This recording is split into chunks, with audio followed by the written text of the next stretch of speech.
Tell us a little bit about your book, Bombay Hustle. How did you conceive it, and what did you want to be its historical and academic focus? Also, why the period 1920s to the 1940s?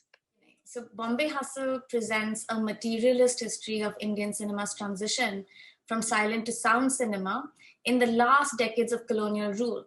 And it tells the story from the perspective of assorted film practitioners and cine workers. So, it's basically an effort to understand the technical practices and the everyday experience of film workers at a time when Bombay was just starting to consolidate itself into the most powerful film production center in South Asia. The book is partially inspired by my own experience as a full time practitioner in Bombay's film and TV industries in the early 2000s. So, some of the central questions that are raised in the book are: how do we think about cinema as work? And how have the practices of filmmaking shaped the city and vice versa?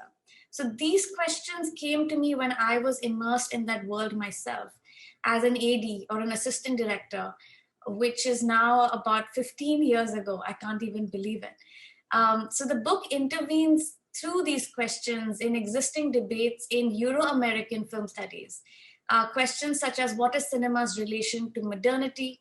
And I'm responding to these questions via the body and the encounters of the body with technology.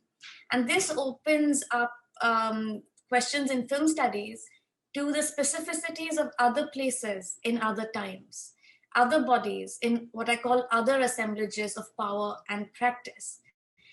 Now, to your other question, the period that I look at, which is roughly between 1929 and 1942, is the period when the Indian film industries make the transition from silent films to talkie films.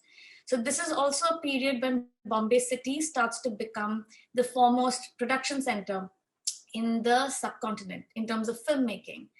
But it is also a very, very fascinating period because it's the last phase of the freedom movement. There are emerging anxieties about a rumored partition. There are also very intense and spectacular labor struggles and strikes in Bombay's textile and mill industry. And this is also a time, and very importantly for me, when women start to become very visible in the public sphere as professionals and as activists. So to think about a kind of a technological transition for Indian cinema located within this historical moment allows me to tell a story of film that's embedded in the political, social, and economic flux of the time. Right. And what about the word hustle? Using this word, it's quite an interesting choice because it denotes something that is fast paced, somewhat chaotic, the contours of which are not very well defined, perhaps. So, why did you choose this word for the title? And what would you say of its associations with things like precarity, power, and social struggle? So this title Bombay Hustle actually came to me towards the very end, right? Just maybe like a year or 2 years ago. The book was finally taking a coherent shape, and I realized that at the core of my story was the idea of struggle, which is understood in the book in many different ways. The struggle to build an industry and an art form with very scant resources. The struggle to, as we say, make it, right, in the movies, and the ongoing nature of these struggles. Now, the word struggle has become very prevalent in today's world, right? We use it to describe many different efforts to make it in an unequal marketplace of labor and commodities.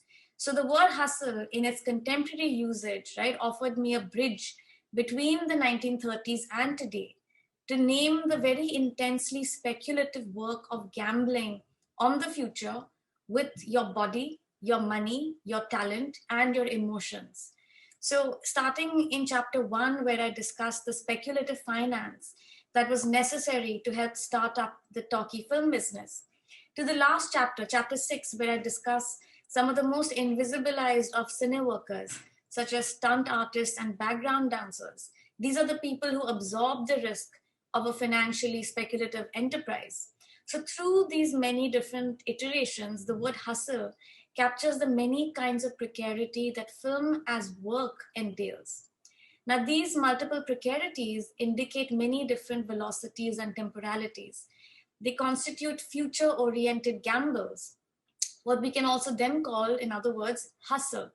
So hustle for me is a form of speculation. It is a practice of anticipation that is future oriented, but it is firmly grounded in a precarious and a vulnerable present.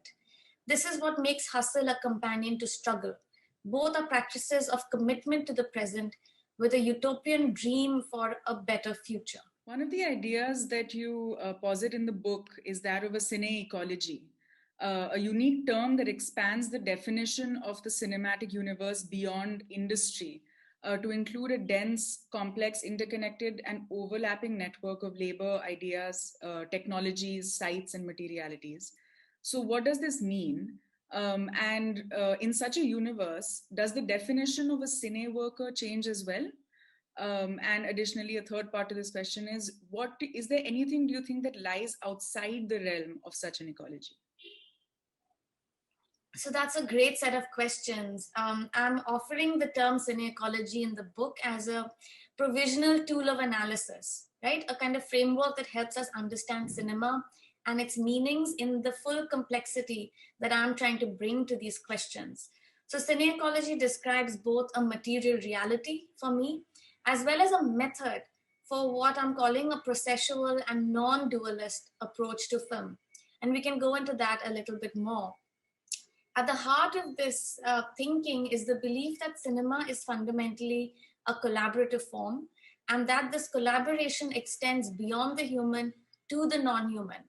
And also that cinematic meaning is not made only in the screen image, but meaning is also made through the many production practices that go into the making of the final image, but that come way before that.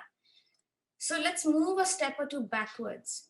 When we refer to film production in Bombay, we use the term industry. And I believe that the term film industry is very useful, but it's also very imprecise. So for example, what is this film industry and where is it located? Is it a bunch of producers? Is it a handful of film stars? Is it located in Andheri or Goregaon, right? It's not clear. The other term that is popularly used for pre-independence film production is the studio period. Now that too for me is imprecise and also historically inaccurate. Now was all filmmaking in this time being done by established studios, right? It wasn't. And does the term studio refer to a specific model of industrial or economic organization, in which case it falls apart for the time that I'm looking at?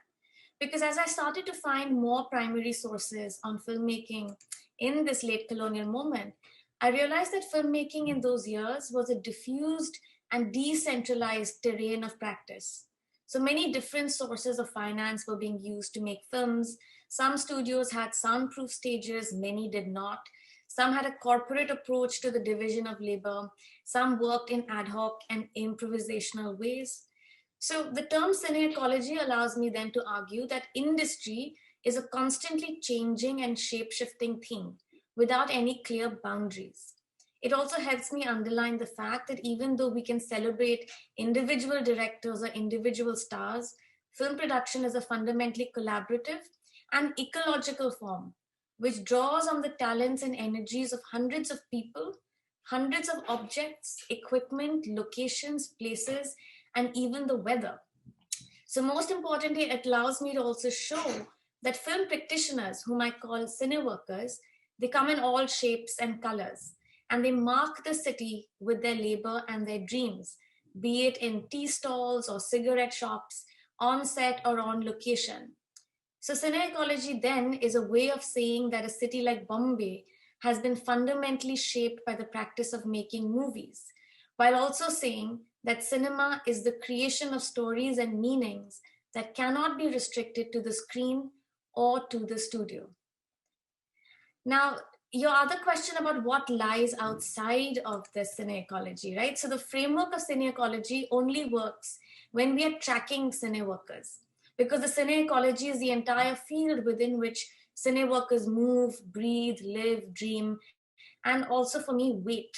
So I take the itineraries of these cine workers very seriously, which is why I argue that the journey from the studio to the pan ki dukaan, to the bus stop, to the coffee shop where you exchange work news and gossip, to today the gym where a junior artist must maintain her body, all of these places define the contours of the cine ecology. And this is why the definition of cine worker for me is expansive. It can include the film aspirant or the struggler who is constantly preparing to become a film worker. So in cities like Bombay, where filmmaking and film consumption are such an integral part of the urban fabric, there is very little that falls outside the framework of the cine ecology. So you can say then that cine ecology offers an imagination of the entire city in some senses as a film studio.